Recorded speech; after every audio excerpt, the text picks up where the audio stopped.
yonent bi alayhi salaatu wasalaam. kon mbokk yi réew maa ngoog réew la moo xam ne réewum teraanga la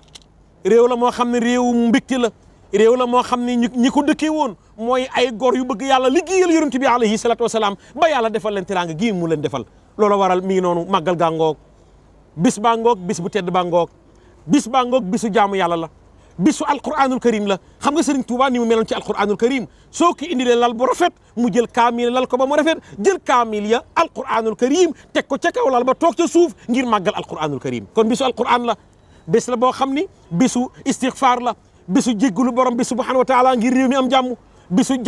jàmm la bisu mbégte la bis la boo xam ni waaye bisu sant borom bi subhanahu wa taala bisu bernde la boo xam ni kër googu dugg rek ñu jox la nga xéewlu ba suur ndax yonent bi nee na ku jox nit mu lekk ba suur mel na ni tabax nga junni juma. kon mi ngi noonu ñu ngi nii Touba ak télévision Futurs Médias waxoon nañu leen barki démb ne la incha allahu taala dara du leen umpu lii xew ci dëkku Cheikhul Khadim bi radiyallahu anhu tey jii la aljuma waaye ñu dalal nag sunu sëriñ sunu soppe di sëriñ Cheikhouna Mbacké mu Seydi Mouhamadul Fadilu Mbacké mu Cheikhul Khadim radiyallahu anhu mu Serigne Baara sëñ Cheikhouna Mbacké mu Serigne Baara mu Serigne Fallou mu Cheikhul Khadim radiyallahu anhu Serigne bi am na nu mbégte nu ngi lay nuyu nu ngi lay ndokkeel ci bés bi bu baax a baax a baax am mbégte ci wuy si gii nga wuy si télévision Futurs Médias ma bàyyi la nga nuyoo bisimilah. jërëjëf ñu ngi leen di fay te am mbégte ci ñëw bi bokk ci li nga xamante ne bi mooy tasaare bi ñuy tasaare li nga xam ne moo aju ci màggal gi nga xam ne mooy 18 safar. kenn ku ne xam ni mu amee importance ci Sénégal ak ci àddina rawatina ci monde islamique bi. moo tax man maay président commission relations extérieures bu comité d'organisation du Grand Magal de Touba kon en collaboration avec la commission de la communication et culture Abdou Fatma benn Fatma jiite collaboration boobu ñuy def nag ci kenn ku ci nekk la nga xamante ne bi mooy sa wàll ci màggal gi nga di ko doxal ci nam waree moo tax ma ñëw fii pour waxtaan ci mboolem activité yi nga xamante ne bi commission de relations extérieures def na ko ba màggalu daaw ga jàllee ngir waajal màggal bi ba fu ñu toll tey kon maa ngi nuyu ñëpp di leen gërëm ci taxawaay bi tey ñaan yàlla ñu dugg ci bismillaahi rahmaani rahiim génn ci ak alhamdulillaahi rabbil aalamiin. jërëjëf sëriñ Cheikhouna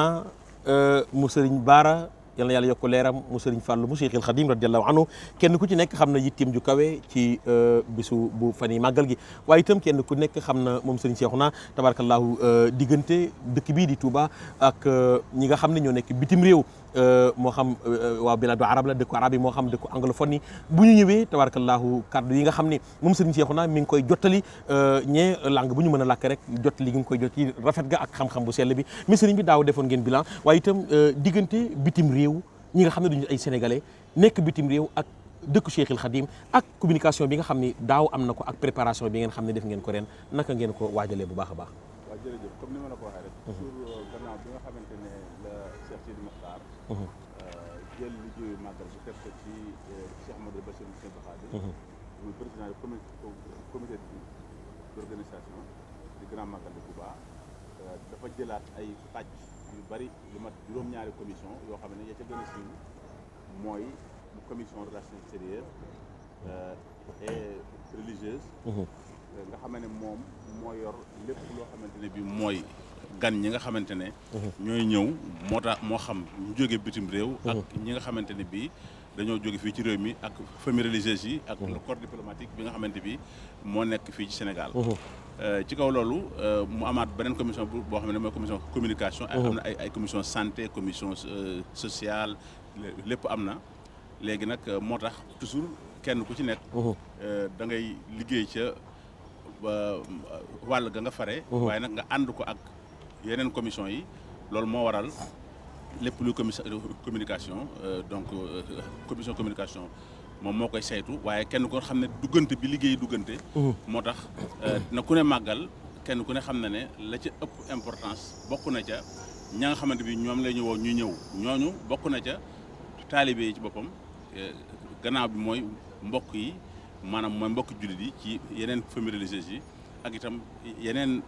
gan ñi nga xamante ne bi ñooy dund fii comme le corps diplomatique ak nag kilifay àddina bi nga xamante ne bii ay borom xam-xam lañ ci monde islamique moo xam ci continent yëpp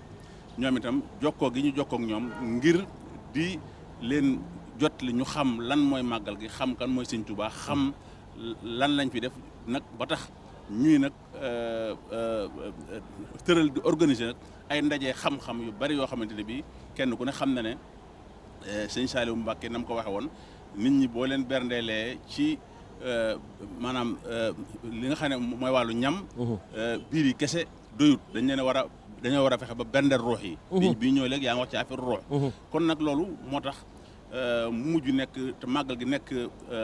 maanaam minbar boo xamante bi nekk plateau boo xamante bi ñi fi daje ci wuute guñu wuute ak bari guñu bari néew na fu ñuy daje moo tax nag ñu gën a nos mbir yi nag fexe ba ci àddina bi fenn fu ci nekk ñu seet borom xam-xam ya fa gën a doon ay kilifa di ay jullit moo xam maanaam ci tarixa yi ñu mën a bokk yëpp moo xam itam sax ñi amul tarixa di jokkoo ak ñoom di dem lente ak ñoom ñu di ñu woo ñu leen fekki ñu leen woo moo tax ñu tëral nag dajee xam-xam yi nga xamante ne bii maanaam ay kilifa yoo xamante fañ nekk parce que ren bokk na ci daanaka mën nañ am nañ lu ëpp ñaar fukki réew yoo xamante ne bii am na ay nit ñu fa jóge am na réew yoo xam ne sax am na ñaar ñu fa jógee loolu am nañ ko jógee Turquie bon am nañ ku jóge Syrie Irak Soudan Yaman am nañ am nañ jóge Angleterre am nañ sax ren koo xamante ne bii mi ngi dëkk Myanmar mooy Rohingya yi nga xamante ne bii kenn ku ne gis na ne bunduxatal bi ñu leen di bunduxatal ci àddina bi seen réew di leen faagaagal di leen rey te dara waralu ko lu weesu rek dañuy wax laa ilaaha illallaah doon ay jullit ñooñu fi ñu toll kon dina am ku leen ñëw fii représenté leen ci màggal gi taxaw wax ak àddina bi dina nga ñu xam ñoom la ñuy jànkoonteel ñu won leen ñu itam solidarité bi nga xamante bi moom la ñu am ndax l'islam benn bopp la kon loolu itam bokk na ci la ci gën a ràññeeku bu soobee yàlla programme bi président de commission communication dina ci dikk waaye moom bu dikkee fii ak borom xam-xam yoo xamante bi am na ci koo xam ne bokk na ci bureau technique bu Azhar nekk fa xatib wa imam kooku dina ñëw ki nga xamante bi tam moo jiite kulliya Daaru Salaam bu Istanbul moom itam nekk mën naa ne xalifa maanaam tarixa Rifaaya al imam Rifaayu bi itam nekk Turquie moom dina fi ñëw dina ñëw ci màggal gi waaw dina ñëw ci màggal gi maanaam nga xamante ne bii moom ak yeneen délégation ak ki nga xam ne mooy président bu académie internationale du soufisme des ulémas des soufis nga xamante bi Bamba ak kii la basé Angleterre dina fi ñëw léegi nag ñoom ñëpp bu ñu ñëwee kenn ku ne xam na ne li nga xam ne mooy thème bi nga xam ne moom lañ jël ren mooy le soufisme et développement ndax dañuy def colloque chaque ñaari at yu ne ñu def colloque international yi weesu woon kenn ku ne gis na ni ñu ko daan defee waaye ren nga xam ne dañ ko daan def bu ñu jubee màggal gi ren biñ dajaloo waxtaan kat ñu ne comme dañ ko daan def mu teg 2 semaines màggal gi doog a ñëw ren dañ koy taf ci màggal gi ndax bu ko defee su gan ñi ñëwee mën a fekk màggal gi ba ndax gan ñi dañ daan ñëw ñu invité nit ñi ñëw ci colloque bi dem ñu invité waat ñeneen ñu ñëwaat ci màggal gi mais ñu ne lépp kon dañ koy gën a yaatal def ko benn moo tax ren màggal gi gën a am beneen dimension boo xamante bi rawatina nag suñu mbokk yooyu nga xamante bi kenn ku ne gis na ne nit jullit yi buñ ci taxawutoon di ko ŋàññi di ko coow ba ñëpp xam ko ndax am na yu gën a tuuti yooyu buñ ko ne cocc rek ñu di ko wax waaye nag communication bi ci jullit yi def ñëpp maanaam réseaux sociaux yi ñëpp da kon tey màggalu Tuubaa dina joxewaat beneen occasion pour jullit yi gën a am solidarité ak ñoom ay programme yu bari ay conférence de presse ay jataay yoo xamante bi maanaam ci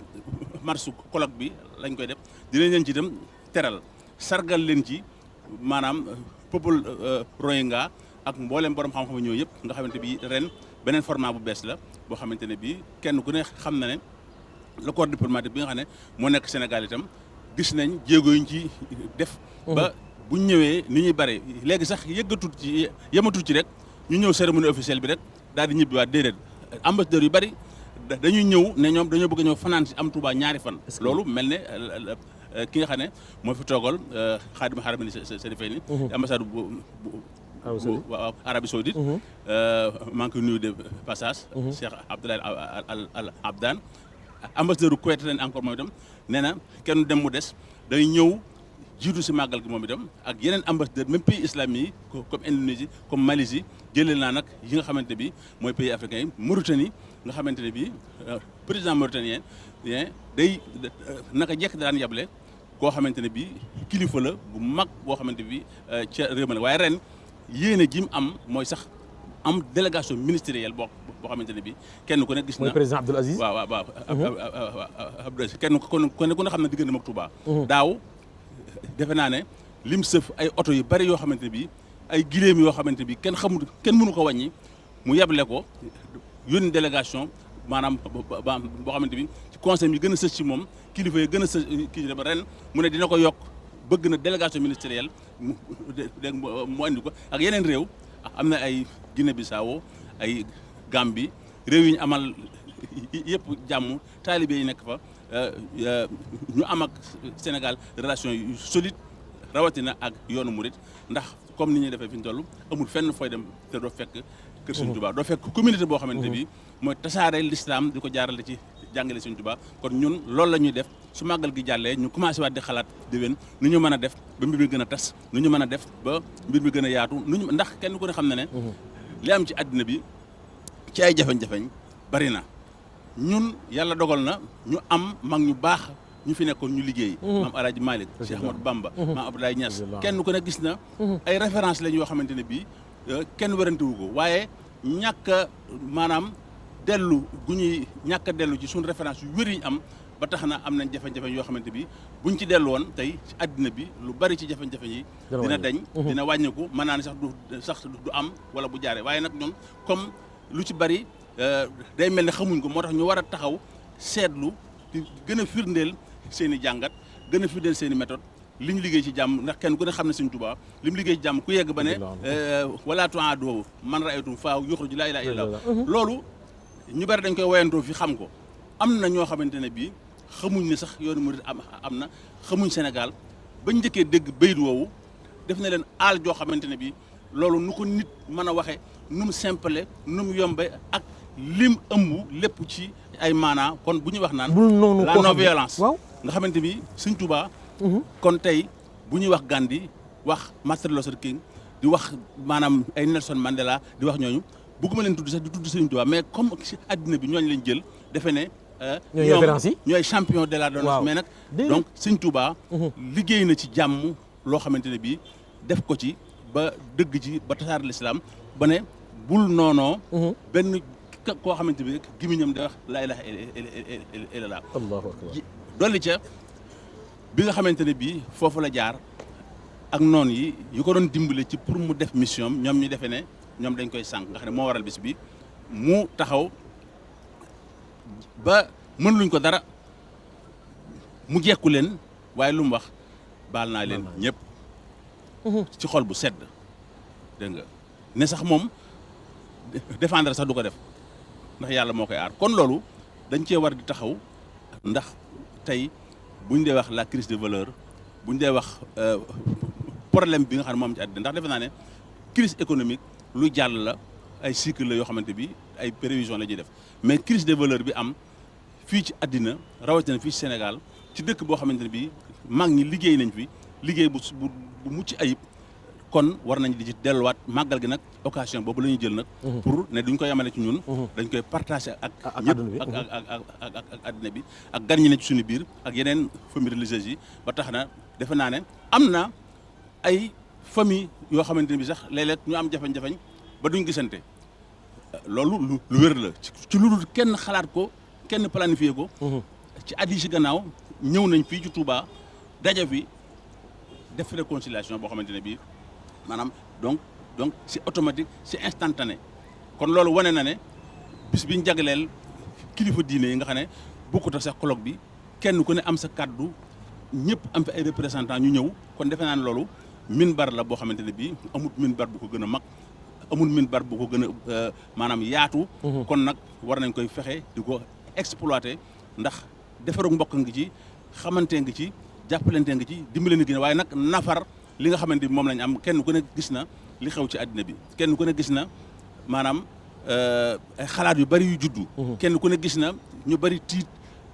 ragal ndax li xew waaye defe naa ne buñ jàppee ci suñu jàngale mag ñi buñ jàppee ci li nga xamante ne bii maanaam moom lañu am téye ko kon defe naa ne problème yu bari dana saafara waaw si bi beneen bi mooy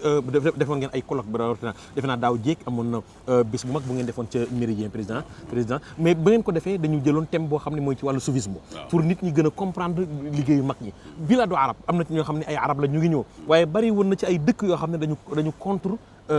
sufiyanke yi contre mbiru soufisme ngeen amoon ci ay tànk doon ci dox ay jéego yu jéggi dayoo ci wàllu communication waxtaan ngeen ci def ngeen ci ay conférence muy ci réew mi ci bitim réew ndax boobaak léegi gis nga ci jeexital wala ci ña nga xam ne contrôle nañu mag ñi ndax sentir ngeen comprendre gënu comprendre mag ñi ba tax ñuy bàyyi ko fu ne di ñëw fii ci Touba. waaw loolu li ci njëkk te ñëpp di ko xam mooy bari na ñoo xamante ne dañoo xamul am na nag ñu xam topp seeni intérêt ba tax mu am yu bari yoo xamante ne bii xëy na dañ ko def mais am na ñu bari ñoo xamante ne bii réere la lenn lu ci ëpp nag mën naa ne ñun am nañ ci part de responsabilité parce que buñ wonee li ñu am ca wone ci anam goo xamante ne bi gu wér la nga xamante bi amul benn cliché amul benn rax defe naa ne li nekk faneen moo nekk fépp waaye nag kenn ku dem ba gis ne ren ci jàngat yooyu ñu jàngat dajale borom xam-xam yi ku ne xam na ne réew mu mel ne Arabie Saoudite am na lu ñu siiwee woon loo xamante ne bii maanaam mel ne xëy na ñoom système confrérique néewu fa kenn ku ne gis na ne ren ci dox yi ñuy dox ak waxtaan yi ñuy waxtaan tax na Xaadimul Haramayni Sharifayni buur Arabie Saoudite pour la première fois invité na le khalife général des mourides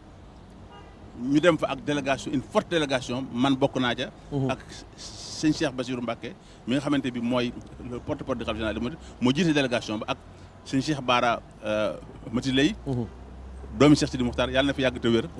ak Cheikh Abdoulaye Gaynde Fatma ak moom mi ak sëñ Abdou Aziz sëñ Jili Moustapha Abdou Aziz mi nga xamante bi mooy xel délégation juróomi nit ñoo xamante ne bi bu njëkk foofu ku fay dem am na foo xam ne boo fa bokkee sax mën naa ne boo nëbbuut itam am na yoo xam ne doo ko mais ñu dem ba ko feeñal ba Xaadimul Haramayni Sharifayni invité khalife général des mourides son ambassadeur pour la première fois kenn ku ne xam na ne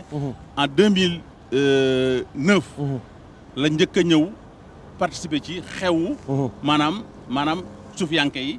fii ci Touba ñu jóge fa ambassadeur bi booba muy ñëw di ko dox beneen ambassadeur bi ñëw moom ne daaw jéeg mu ne moom du ñëw rek dem day ñëw fanaan ci Touba def fi ñaari fan siyaare sëñ bi kon wane na ne am na gis-gis yu bees yu am ci àddina bi yoo xamante ne bii kon li wolof naan dëgg rek kay mujj moo am kon loolu mooy wane ne jullit mënut a noonu morom ma sëñ Touba loolu la wax xëy na am na ñoo xamante ne bii xëy na comme ni ma la ko waxee am na ay maanaam jëfin ak yenn comportement yoo xamante bi tey yow mii nga xam ne fii yaa dëkk Sénégal man mii nga xamante ne bii maa dëkk Touba di sët bi suñ Touba di ci liggéey d'accorduma ci parce que loolu représente suñ Touba loolu jàngale suñ Touba donte ña ca nekk suñ Touba la ñuy woote foo dem ci kër yu nekk lu mel noonu ma nga fa kon tey defe naa ne bu ñu waxee liy dëgg bu ñu waxee li am normalement gis-gis yi wutewut man mii Madina Munawara fa laa jànge jaameel islamiyya jàng naa fa juróom-ñaari at nekk naa ko ci kër Yonent bi sallallahu alayhi wa sallam te la ma fa yóbbaale woon dara sensé wu ci parce que yokk naa fa xam-xam waaye am na ñoo xamante ne xëy na li ma la wax mën nañu amaat yeneen xalaat yi mën naa wute mais au finish délégation bi ñëw bërki dee bu yàggut Sëñ Muntaxa ay borom xam-xam yu ne nekk ca nga xamante bi ñu wuute dikk di waxtaan xam ne diine ji ñoo ko bokk kenn ku ci nekk xëy na mën ngaa am yoo xamante bi war nga koo defaraat donte doonut loo xam ne cosaan la ca la nga nekk moo xam ñoom loolu parce que ñoom ñëpp ci yem maanaam am na maanaam kenn ku ne am na loo war a defaraat du ci base bi mais ci comportement ñe ndax am na ñu tuddoo nga xamante bi bu njëkk Arabie Saoudite la ñu tuddoo lañ daan nekk wala lañ nekk donc tey Arabie Saoudite bëggul ñu tudd leen ca yoonu murit am na ñuy tuddoo yoonu murit te lañ nekk kenn bëggut ñu tudd ci yoonu murit kon loolu lépp buñ ko dajalee waxtaan finalement dañ xam ne noonoo amul ñoo bokk benn ambition muy tasaare laa ilaha illallah. au lieu kon nag ñuy xeex ci suñu biir. di weddante ci suñu biir. naan kii génn na ci njulli gi kii dugg ci kii def na lii defe naa ne ñu toog waxtaan comme ni ko ay maanaam association islamique yu bari defee mosu ñoo tardé màggal gi ñëw ñuy waxtaan ndax kenn ku nekk am na lu ñu mën a bokk kenn ku ne am na ses spécialité defe naa ne buñ seetee li ñu bokk. te mu ëpp. di cosaan li. defe naa ne. te jéem a réglé. ci fi ñu wuutee. man defe naa ne loolu. mooy maanaam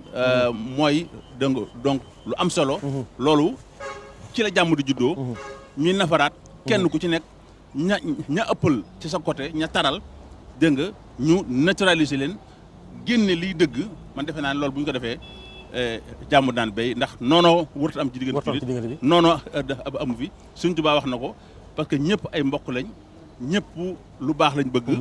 donte wuute nañ ñu concentré wu ci liñ bokk di ko gën a yaatal ba wuute yi gën a wàññiku man defe naa ne loolu mooy xereñ waaye nag li ñuy wax ci arab dafa am ñoo xam ne al manhaj al istiqsaa yi lañ am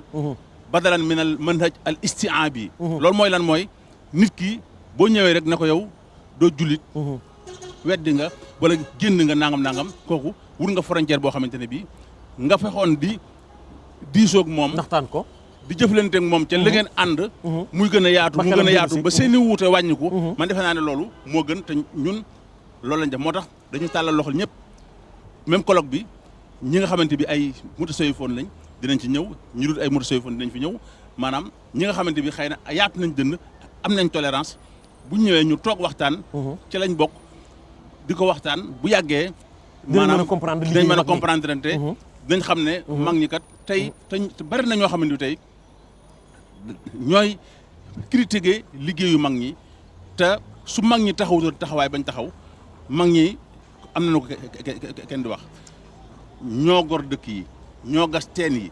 ñoo tabax jàngu yi taal ko ñoo yee nit ñi kon tey dëgg la comme ni ma la waxee kenn du ne lépp mucc na ayib waaye nag taxaw fee ne li ma ko waxee la mag ñi def lépp nga sànni ko ci poubelle ba dégg nga loolu ci boppam man defe naa ne loolu sëñ Maam Cheikh defe naa bu dikkee moom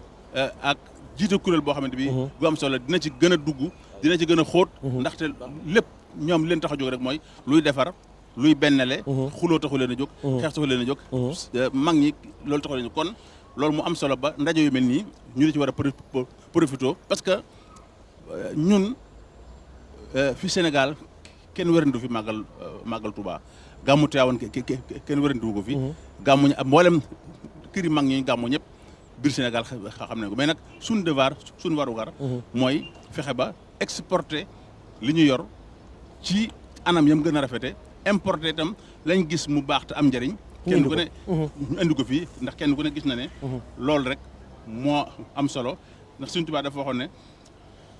li ma guddutub tànk bu mu tax ngeen xeeb ma li ma ñuul bu mu tax ngeen xeeb ma ndax ñuul falee sa yooji bu sawaadal gis mi sa faate fata wasoo a fax mi ba mu koy wax ñaar fukki at ak benn la am ci Masaalikul Jinaan te itam wax na ne bu leen jagleel ngëneelul yàlla defe ne ña jiitoon képp ñoo ko am falaatu xas si fadl rabin xad ala li si tafadlin faqat fatajala isrubama uri fatan mu axara maa xaaba am man xabloo wa asura bu leen defe ne ngëneel ak xam-xam ñu jiitoon rek ñoo ko am am na ñoo xam ne tey nga tudd maam Alaaji Malick dellu Sëñ Tuubaa wala mag ñu bees ñi tudd ñeneen ñoo xamante ne bi tey fañ nekkoon lañ doon dund ak lañ doon wax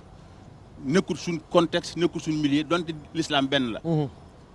te parce que ñoom seen jamono fañ doon waxee ak sunu jamono mag ñi du benn waaw donc te Imam Malick lu mu wax ne ku ne dinañ jël ci yow dañ jël ci yow ba mu des Yonent bi sallallahu alayhi wasallam kon tey am na ñoo xamante ne bi maanaam lu bari la ñuy tuumaal ñi nga xamante ne bii xëy na ñooy mutasawwifoon yi ñoom moom lañ def ñu ngi koy wax barki dem borom xam-xam bu mag boo xamante ne bii ci ay débat bu ma déggoon ay ñu koy waxtaane ci wax naan ay màggal bidaalaak nangam ak koo xamante ne bii di wax waayoo xamante bi gàtt xam-xamam ak fanatique am tax muy wax dégg nga di sàllalu di wax mag ñi wax joo xamante bi te ña nga xam ne ñoom du nangu ku leen laal yëgguñ ñii donc ci wax ñii xeebuñ leen mais ñoom kenn koo gis mu defee ne la nga nekk mooy dëgg jël ña nga xam ne ñoom nga gëm yaakaar leen aj leen ca kaw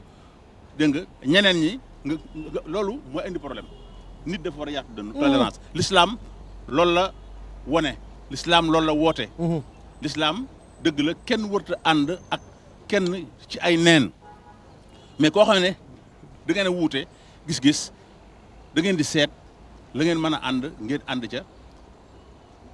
muy gën a yaatu ngeen ni wàññi seeni différence ba bu yàggee ndax kenn ku ne xam na ne damay wax am na ci waa kër Sëñ Tuubaa ñuy wax waa Barsax am jëkkuma ca xam lool muy maam Xari Mbar demoon na ba nekk doyen de waa kër Sëñ Tuubaa yi mu jur Sëñ Abdou Samad man mi nga xam ne mu jur seen waajur wu jigéen kooku bañ nekkee ni Arabie Saoudite di jàng yónnee nañ ñu benn cassette boo xam ne mu di ko wax di ñu dénk ci nu ñu war a ragale yàlla nu ñu war a moytoo ay po ay caaxaan nu ñu mën a war a moytoo jaxasoo jigéen ak góor di wax joo xamante bi am na ku nekkoon ak ñun foofa ca Arabie Saoudite bokk na ci kilifa yi nga xamante ne bii tey ña nga xamante bi xëy na ñoom tënkuwuñ ci ay yoonu tasawuf ca lañ bokk donte ay mbokk lañ mu ne day kii day li muy wax ku ko doon wax traduire ko te waxuñ fu mu jógee day mel ne fii lañ ko waxee. allahu akbar macha allah. kon loolu. wane ne montre yu baax yëpp ñoo bokk heure. rax yi nañ fexe ba segg ko. ku ne defaru dafa am lu am importance encore bi coow yi bëree problème yi bëri xuloo yi ñiy wax fii ñuy wax fee am na nit ku baax ku yaatu dënn. boo xam ne donte nekku ci tarixa yegg na ci wax ne dañoo war di toog di waxtaan. kenn ku nekk téye say daanukat. est-ce que comprendre li ma la wax. kenn ku ne dafa war a maîtriser say daanukat. muy ñuy wax lu ëpp. ah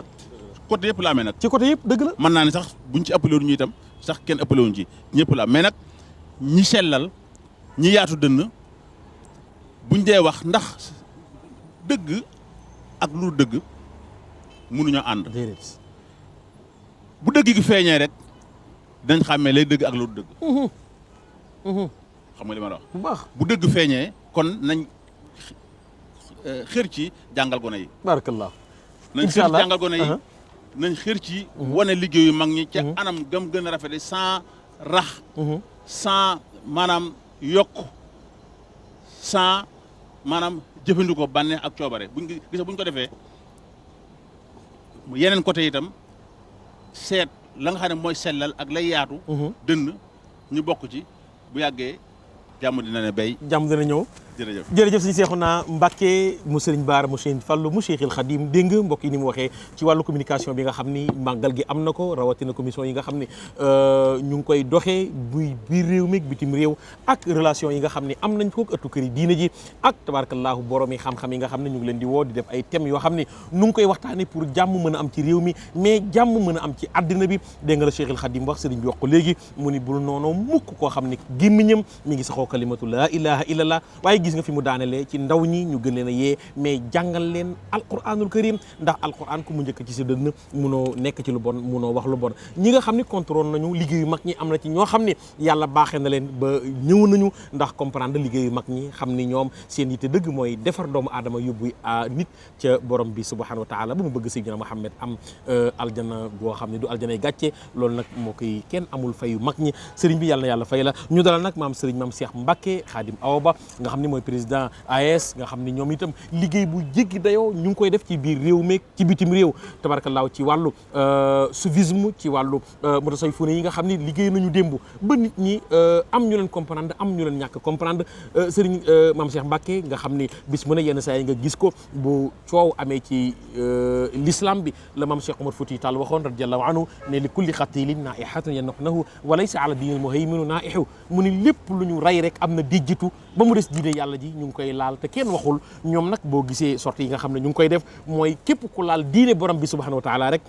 moo xam rasulullah yi nga laal moo tax xam alquran nga laal moo tax sunu mag ñi kenn nga ci laal di nga gis ñoom ñu génn def benn sortie boo xam ne bu jéggi dayoo lay doon xam ne réew mii réewum l'islam la réew la moo xam ne donte 95 musulmans moo fi nekk la ñu wax 95% musulmans waaye la ñu wax ni moo ne ci réew mi lépp rek nañ koy sant